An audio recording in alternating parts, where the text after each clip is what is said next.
राधे राधे बंधुओं।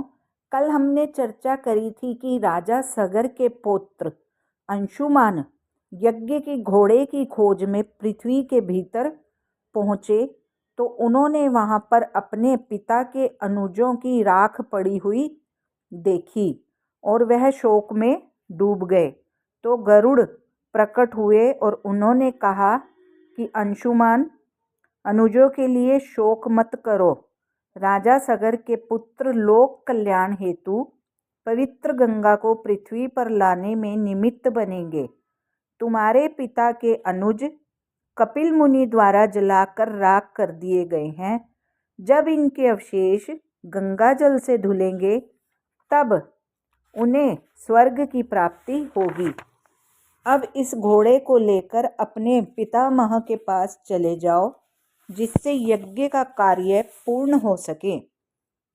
घोड़े के वापस आने पर महाराज सगर ने सफलतापूर्वक यज्ञ को पूर्ण किया। गरुड़ द्वारा की गई भविष्यवाणी को अंशुमान से सुनकर राजा सगर गंगा को पृथ्वी पर उतार लाने के प्रयासों में लग गए, किंतु लक्ष्य प्राप्ति से पूर्व ही राजा सगर की मृत्यु हो गई। अपने पितामह की मृत्यु के पश्चात अंशुमान ने कुछ समय तक राज्य पर शासन किया।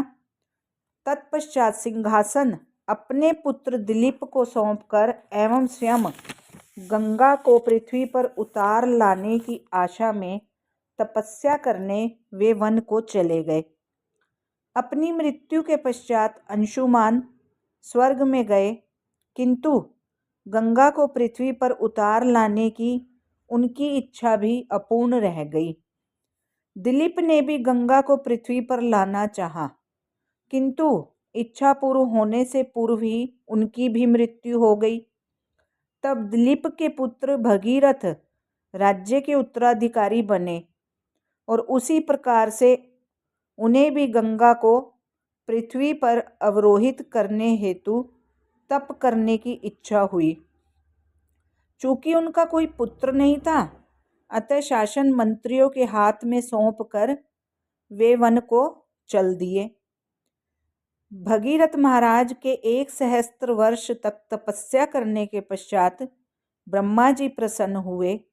राजा को वरदान प्रदान करने के हेतु ब्रह्मा देवताओं सहित प्रकट हुए।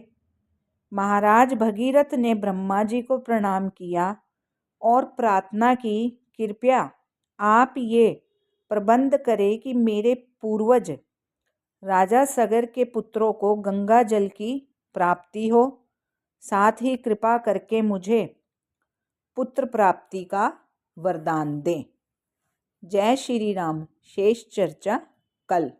अगर आपको मेरा चैनल दिल से अच्छा लग रहा है तो लाइक और सब्सक्राइब अवश्य करिए और शेयर जरूर करिए ताकि अधिक से अधिक लोग आध्यात्मिक प्रसंगों का लाभ उठा सकें। जय श्री हनुमान।